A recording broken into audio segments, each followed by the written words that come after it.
कि कल का हमारा एकादशी का व्रत है। एक दिन पहले तो महाराज लगभग प्रचार होना चालू हो जाता है और अगले दिन व्रत में, आज तो हम व्रत हैं, धूप में नहीं जाएंगे, कमजोरी आ रही है सुबह से ही।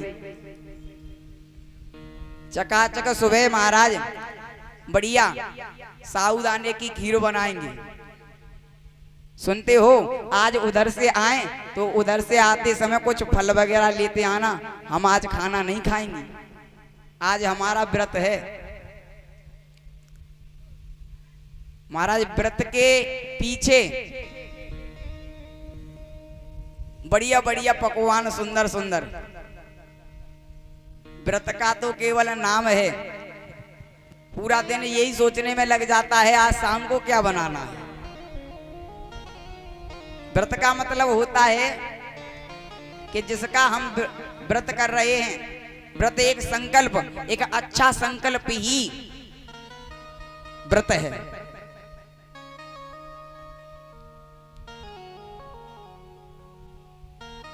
आज एकादशी का व्रत किया निराहार रह करके, कोई आहार नहीं लिया नंद बाबा ने।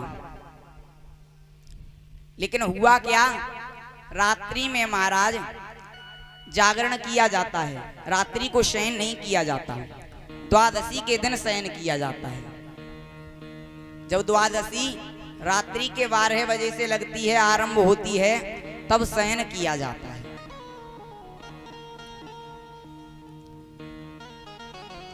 नंद बाबा सुंदर सुंदर कीर्तन भजन करने में लगे हैं, भगवान नाम जाप कर रहे हैं।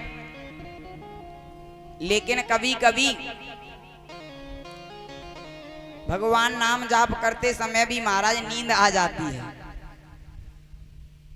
हम कथा भागवत में जाते हैं फिर भी हमें नींद आ जाती है कभी कभी। ऐसा क्यों होता है? भगवान ने कुंभकर्ण का वध किया, उसी समय कुंभकर्ण की पत्नी इंद्रा महारानी कहने लगी कि आपने मेरे पति का वध किया है, अब से आपके बैकुंठ में कोई नहीं जाएगा। कहा वो कैसे? कि जब भी आपका नाम कीर्तनम जाप हुआ करेगा ना, मैं जाकर के तुम्हारे श्रोताओं के मस्तक पर बैठ जाया करूंगी, उन्हें भजन कीर्तन इत्यादि सुनने नहीं दूंगी। भगवान ने कहा कोई बात नहीं, हमारे भी जो भक्त होंगे ना वो भी बड़े चालाक होंगे, बीच बीच में भजन कीर्तन राधा नाम स्मरण कराते रहा करेंगे, इसलिए नींद ना आ जाए। इसीलिए तो हम बार बार आपसे कहते हैं, कहिए ना एक बार राधे राधे, कह दो एक बार जय जय श्री राधे। नींद ना आ जाए इसीलिए बार बार बोलते हैं हम, ये बार बार कहते हैं ताली बजाओ। आज मीठी मीठी नींद आ गई, काफी लोगों को तो महाराज नींद आ जाती है, और कुछ लोग तो सोचते हैं कि घर में नाती पोते सोने नहीं देते, और ये 7 दिन का अच्छा जुगाड़ है, बढ़िया। और बढ़िया आकर के किसी की महाराज टेक ली खंबे वगैरह की, और खर्राटे भर के आराम से नींद पूरी हो रही है चकाचक। ये बढ़िया 7 दिन का जुगाड़ है। घर पे तो नाती पोते सोने नहीं देते, ये 7 दिन का अच्छा जुगाड़ है। श्रोता भी महाराज 3 प्रकार के होते हैं, एक होता है श्रोता, एक होता है सरोता, और एक होता है सोता। अब जो सोता है वो तो आकर के पांडाल में सोता ही है। सबसे श्रेष्ठ होता है श्रोता, जो भगवान की कथा को श्रवण करता है। और श्रोता की कीमत पता है? एक दृष्टांत के माध्यम से समझें। एक संत जी बाजार में बैठे हुए 2 मूर्ति बेच रहे थे। दोनों मूर्ति दिखने में भी एक जैसी, साइज में भी एक जैसी, और एक ही श्रृंगार है, एक ही वस्त्र धारण किए हुए हैं, दोनों महाराज देखने में एक समान हैं। एक विक्रेता ने आकर के कहा, संत जी इन मूर्ति की कीमत क्या है? कहा, ये जो मूर्ति देख रहे हैं ये मूर्ति 100 रुपए की है, और वहीं बराबर में दूसरी मूर्ति, ये मूर्ति अनमोल है, इसकी कोई कीमत ही नहीं है, इसके लिए 1000, 10,000, 1 लाख वो भी कम है। कहा, ऐसा इसमें क्या है? ये मूर्ति केवल 100 रुपए की और ये मूर्ति अनमोल, इसकी कोई कीमत ही नहीं है। इसमें और इसमें फर्क कितना है? उसी समय संत जी ने एक धागा लिया और धागा लेकर के 100 रुपए वाली मूर्ति के कान में डाला, इस कान में डाला और इस कान से बाहर धागा खींच लिया, और जिसकी कीमत अनमोल बता रहे थे उसके कान में धागा डाला, धागा दूसरे कान से नहीं निकला, धागा सीधे मूर्ति के अंदर चला गया। कहा, इनमें और इनमें इतना फर्क है, जो इस कान से सुन करके इस कान से निकाल दे उसकी कीमत केवल 100 रुपए, और जो सुन करके जीवन में धारण कर ले उसकी कीमत हजारों गुना, उसकी कोई कीमत ही नहीं, अनमोल है। कभी कभी लोगों को एक भ्रम और बैठ जाता है कि हम कथा सुनेंगे तो कथा सुन करके हमारी मुक्ति हो जाएगी, हम कथा सुनेंगे तो कथा सुनने से हमारी मुक्ति हो जाएगी। बिल्कुल गलत बात। कौन कहता है कथा सुनने से मुक्ति हो जाती है? ये लोगों का भ्रम है। कथा सुनने से किसी की भी मुक्ति नहीं होती। अगर कथा सुनने से मुक्ति होती तो हमारी पंकज भैया ने ना जाने कितनी कथाएं बजा दी, कभी मुक्ति हुई? अगर कथा सुनने से मुक्ति होती तो आदरणीय हमारे रोहित भैया ने ना जाने कितनी कथा में सांड बजाए हैं। क्यों भैया? थोड़ा सा भी तर पाए, अभी तक थोड़ा भी तर पाए, मुक्ति हुई? इतना भी नहीं तरे अभी।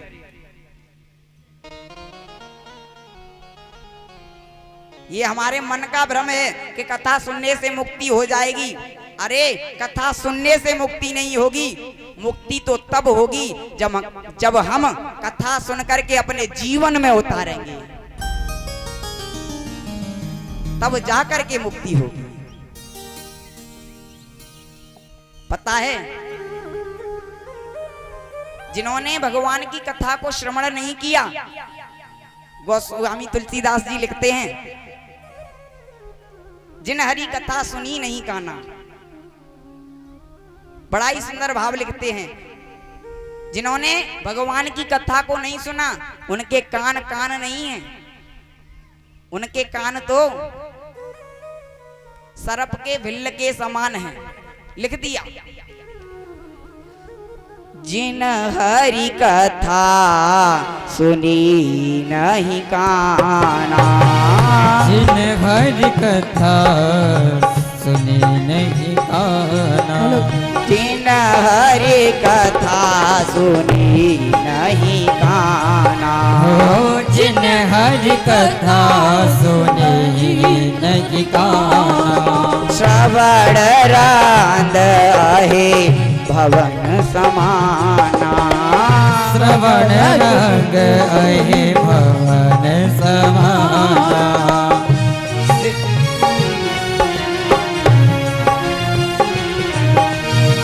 जिन हरि कथा सुनी नहीं काना, जिन हरि कथा सुने नर नारा, श्रवण भगति कनक समाना श्रवण रंग आहि भवन समाना श्रवण रंग अहि भवन समाना।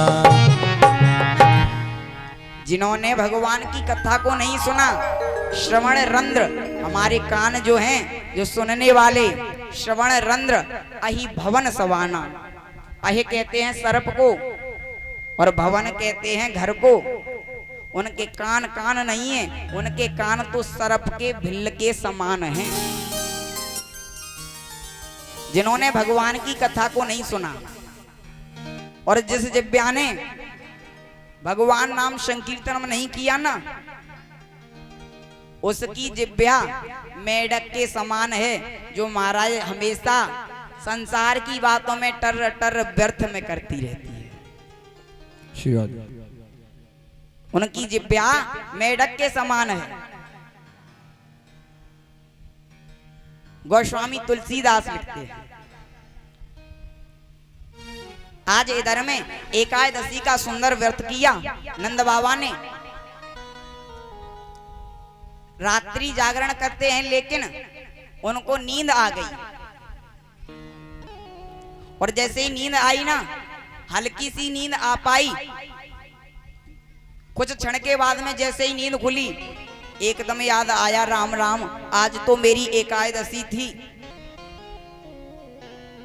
और मैं एकादशी के दिन सो गया। अर्धरात्रि से पहले, द्वादशी लगने से पहले मेरा एकादशी का व्रत खंडित हो गया। यदि हम स्नान करने के बाद में एक बार सो जाएं, लेट लें, तो हमारा स्नान खंडित हो जाता है। नंद बाबा ने कहा, अब मुझे स्नान करना चाहिए। और अर्धरात्रि के समय आसुरी वेला में यमुना मैया के तट पर पहुंचे। धोती को उतार करके यमुना मैया के किनारे रखा और यमुना जल में प्रवेश कर गए। रात्रि के समय आसुरी वेला में यमुना में प्रवेश कर गए। उसी समय वरुण के सेवक आए और पकड़ करके वरुण लोक में ले गए। ले जा करके वरुण लोक में बांध दिया नंद बाबा को। और जैसे ही दिन में सुबह हुई ना, सुबह होते ही नंद बाबा को सब लोग ढूंढने लगे। नंद बाबा कहाँ हैं, नंद बाबा कहाँ हैं। एक ग्वालवाल ने बताया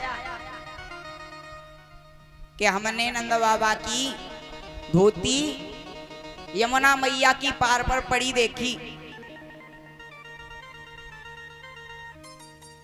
आज भगवान कन्हैया गए, यमुना में प्रवेश किया।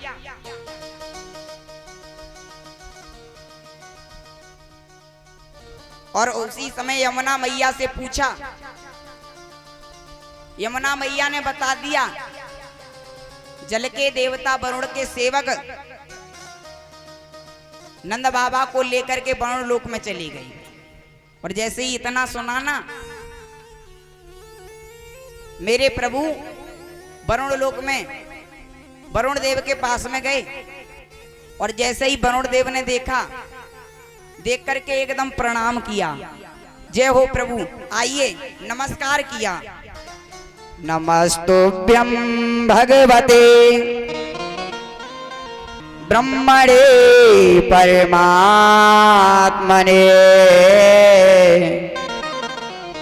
नारत्न्यं सूर्यते माया लोक सृष्टि विकल्पना।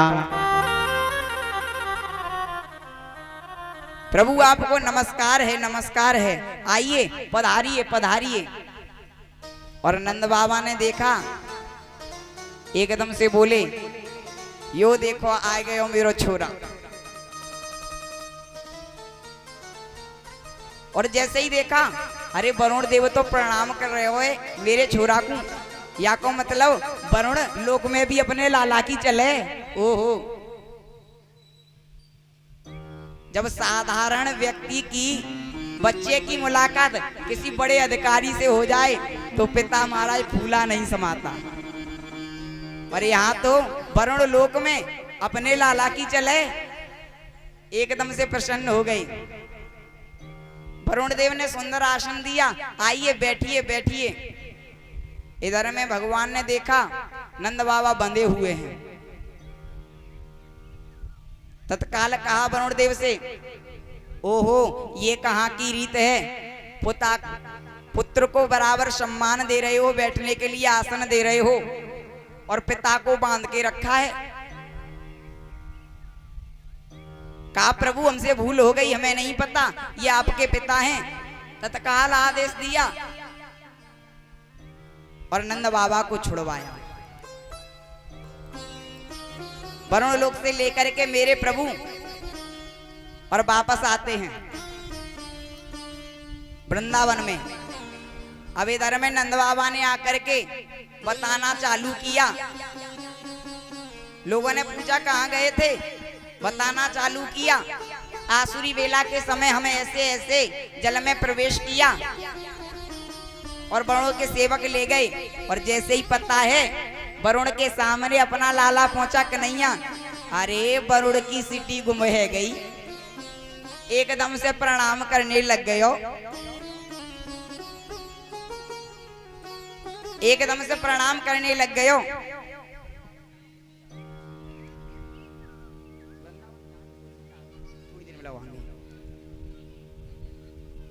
आज जैसे ही इतनी बात सुनी सबरे ग्वाल वाल कहने लगे, अच्छा वरुण लोक में चले अपनी लाला। हाँ अच्छा तो लाला एक बात बता, केवल अपनी वरुण लोक में ही चले या वैकुंठ में थोड़ी बहुत चले के ना चले? वरुण लोक में भी अपनी कछु थोड़ी बहुत दादागिरी चले के ना चले? इधर में भगवान ने कहा वरुण लोक में दादागिरी की बात करते हो, वैकुंठ में दादागिरी की बात करते हो कि अपनी दादागिरी चलती है? सुनो वैकुंठ के दादापुन है। अच्छा तो जाको मतलब वैकुंठ में भी लाला तेरी चले? हाँ तो लाला एक बार हमको वैकुंठ के दर्शन कराए दे। अच्छा दर्शन करने हैं वैकुंठ के, चलो तो सवे जिस जिसको दर्शन करने हैं एक बार आंख बंद करो। और सबने आंखों को बंद किया। भगवान ने एक चुटकी को बजाया और चुटकी को बजा करके सीधे वैकुंठ में ले जा करके रख दिया। वैकुंठ के द्वार पर सभी ग्वाल वाल खड़े हुए हैं, जय और विजय पहरा दे रहे हैं, और भगवान शेष सैया पर चक्र धारण करके शयन कर रहे हैं। अब जैसे ही सभी सखाओं ने देखा एकदम से बोले, ओहो वो रहे हो अपना लाला। जय और विजय ने कहा कौन लाला, कहाँ का लाला, पता नहीं तुम्हें? भगवान सर्वेश्वर लेटे हुए हैं। ओहो लाला तो बढ़िया सुंदर बिस्तर पे सोई रहे हो, हमें भी लाला के पास जानो है। जय और विजय ने महाराज बड़ी जोर से फटकार लगाई, अरे तुम्हें बोलने की तमीज नहीं है, ये भगवान सर्वेश्वर लेटे हुए हैं और आप ऐसे उनसे नहीं मिल सकते। जय और विजय ने मार्ग रोक दिया। अब सब ही ग्वाल बाल कहने लगे, लाला खुद तो जाके मस्ती से लेटो है, हमारी सुन भी ना रहे हो, तेरो बैकुंठ कैसो है, हमें ना चाहिए तेरो बैकुंठ, भाड़ में जाए तेरो बैकुंठ, यहाँ से तो अपनो वृंदावन ही ठीक है। चाहे वृंदावन में कन्हुआ कहो चाहे लाला कहो, कोई रोकने वाला नहीं, कोई रोकने वाला नहीं। और चाहे जितनी भी मस्ती करो, आग लग जाए तेरे वैकुंठ में, हमको तो लाला हमारे वृंदावन में ही छोड़ा।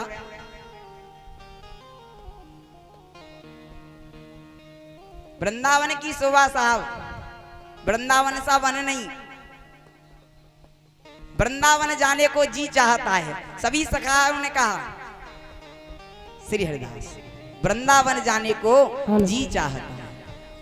हाय राधे राधे गाने को जी चाहता है, वृंदावन जाने को जी चाहता है, वृंदावता है राधे राधे गाने को जी चाहता है, वृंदावन जाने को जी चाहता है, वृंदावन जाने को जी चाहता है। जय हरि। ताली सेवा करते हुए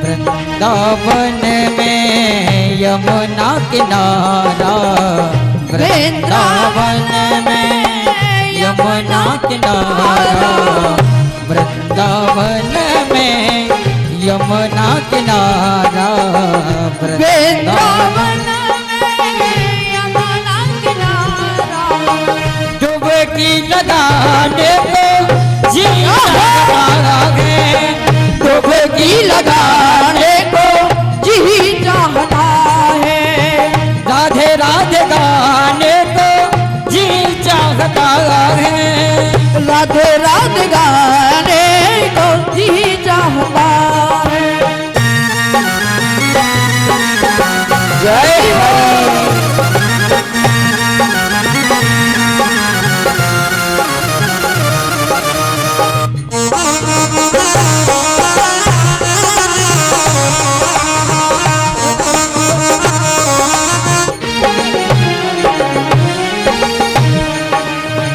वृंदावन में निधि वन प्यारा, वृंदावन में निधि वन प्यारा, वृंदावन में निधि वन प्यारा, वृंदावन में निधि वन प्यारा, रास रचाने को जी चाहता है, रास रचाने को जी चाहता है, वृंदावन जाने को जी चाहता है, वृंदावन जाने को जी चाहता है।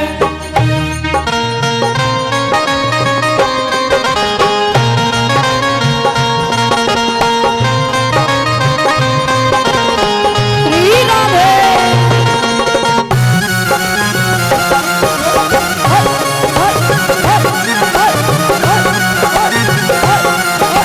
हरि बोल।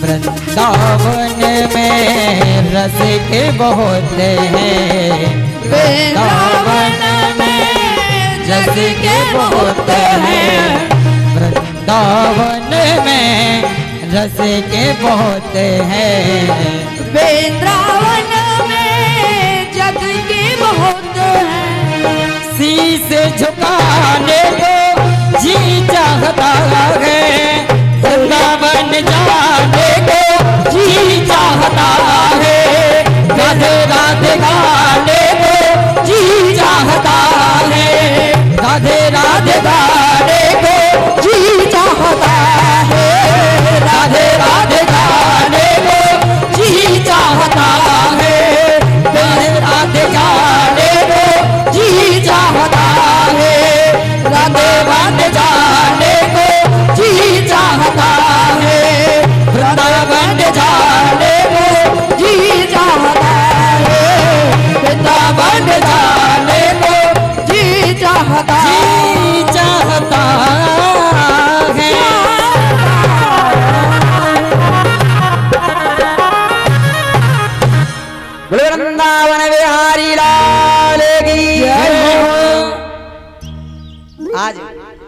सभी ग्वाल वालों ने कहा लाला यहाँ से तो अपना वृंदावन ही ठीक है, तू तो हमें वृंदावन में ही छोड़ दे।